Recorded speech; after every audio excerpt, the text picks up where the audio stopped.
नमस्कार, the India top देख रहे हैं। मैं हूँ आपके साथ बिरजू सिंह।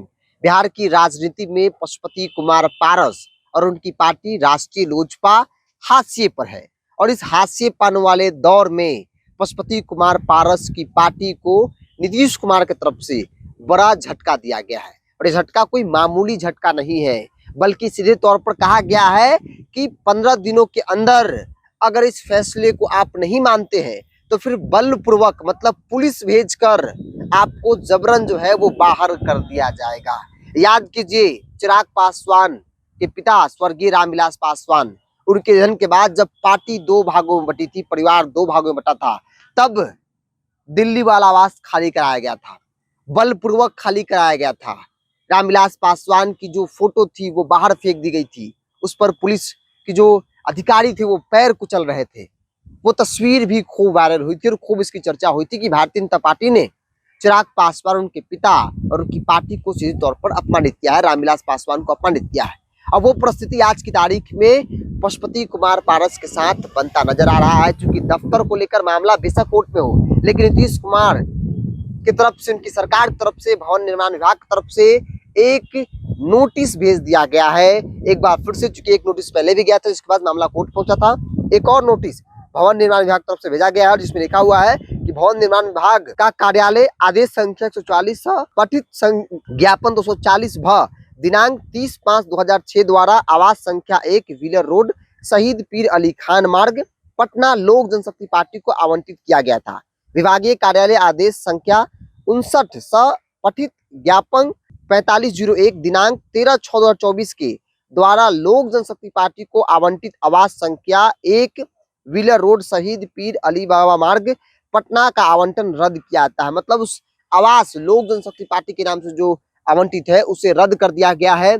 और सीधे तौर पर इस रद्द करने की नोटिस के बाद एक पत्र लिखा गया था विभाग को राष्ट्रीय लोजपा की तरफ से, क्योंकि विभाग कह रही कि भाई यह आवास लोजपा, राष्ट्रीय लोजपा नहीं बल्कि लोजपा, रामविलास पासवान की लोजपा को आवंटित किया गया था और उसे खाली कराने को लेकर नोटिस जारी कर दिया गया है। लेकिन यह पत्र जो दिया गया पशुपति कुमार पारस को, वो राष्ट्रीय लोजपा का पत्र है। वैसे में राष्ट्रीय लोजपा का इस आवास से कोई लेना देना नहीं है। 15 दिनों की अवधि बीत जाने के बाद अध्यक्ष लोक जनशक्ति पार्टी द्वारा आवास रिक्त नहीं किया गया है और न ही उनकी ओर से कोई नोटिस के कोई जरूरी प्राप्त जो है उत्तर दिया गया है। राष्ट्रीय लोक जनशक्ति पार्टी की ओर से एक पत्र प्राप्त हुआ है, जबकि उक्त आवास राष्ट्रीय लोक जनशक्ति पार्टी को आवंटित नहीं है, जो इस वाद में पक्षकार भी नहीं है। आवास लोक जनशक्ति पार्टी को आवंटित है, अतएव राष्ट्रीय लोक जनशक्ति पार्टी का इस मामले से कोई सरोकार नहीं है। इसके लिए आवेदन को अस्वीकृत जो है वो किया जाता है और सीधे तौर पर इसमें कहा गया है कि अगले 7 दिनों के अंदर आवास को खाली नहीं किया गया तो फिर बलपूर्वक आवास खाली कराए जाएंगे। मतलब जो परिस्थिति दिल्ली में चिराग पासवान, उनके पिता रामविलास पासवान के बंगले को लेकर बनी थी, वो परिस्थिति बिहार में पशुपति कुमार पारस की पार्टी दफ्तर को लेकर बन चुकी है। मतलब सीधे तौर पर जो एनडीए में आधिकारिक तौर पर तो नहीं है पशुपति कुमार पारस, क्योंकि ना ही किसी मीटिंग में, ना ही किसी कार्यक्रम में वो एनडीए के मंच पर देखते हैं के नेताओं के बगल में उनकी कुर्सी लगी होती है। लेकिन अब जो है स्थिति बहुत स्पष्ट होता नजर आ रहा है कि पशुपति कुमार पारस को नीतीश कुमार भी अब लाइक नहीं करते हैं, क्योंकि चिराग पासवान और नीतीश कुमार के बीच की केमिस्ट्री सभी लोग जानते हैं, खूब दोनों के बीच बन रही है। जो पुरानी बातें थी शायद भूल गए नीतीश कुमार और इसीलिए दोनों के बीच दोस्ती हो गई है और दोस्ती की तस्वीर दिख रही है कि पशुपति कुमार पारस अब एक बार फिर से नहीं कहेंगे, माफ कीजिएगा, वो सड़क पर आने वाले हैं।